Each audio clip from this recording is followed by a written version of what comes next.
Sania model town तो आपको याद होगा, और उस साने से शोहरत पाने वाले गुल्लू भट्ट, जिसे दुनिया आज भी नहीं भूली। उस साने के बाद गुल्लू भट्ट कई अरसे तक मीडिया में खबरों की जीनत बना रहा और फिर अचानक से मंजर आम से गायब हो गया। अब रफ्तार पहुंचा है गुल्लू भट्ट के घर, लेकिन गुल्लू भट्ट की हालत कुछ खास अच्छी नहीं है। वो बात भी नहीं कर सकते।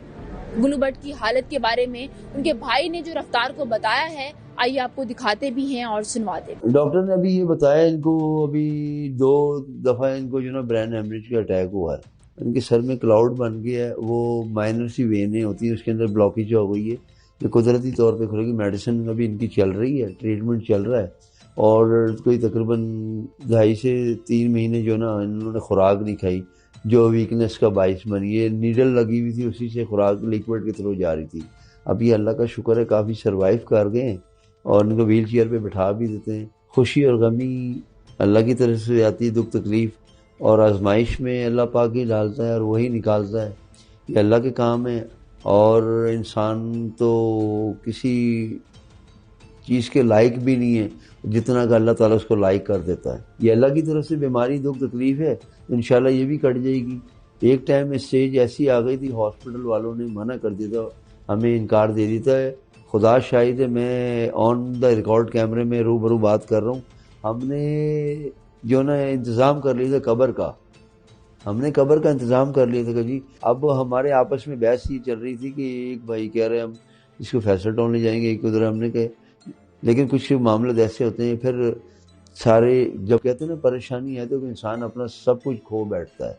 लेकिन अल्लाह की करनी ऐसी हुई, डॉक्टर आए, डॉक्टर ने पंप किया, इसको ड्रिप्स वगैरह लगाई। आज जब अल्लाह किसी को इज्जत देता है तो फिर इंसान उसी की ईमान के ऊपर चलता है। तो काफ़ी इज्जत मिली गुल्लू भाई को साने मॉडल टाउन के बाद। भूख लगी है, खाना खाना है?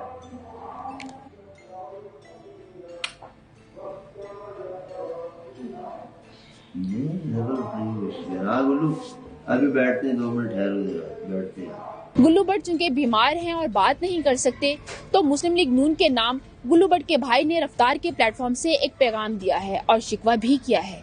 आइए आपको वो पैगाम भी सुनवा। आपकी तवज्जुह से मेरा पैगाम उन ऐवानों तक जाना चाहिए जो इक़्तिदार के बादशाह रह चुके हैं और बादशाह बनने वाले भी हैं।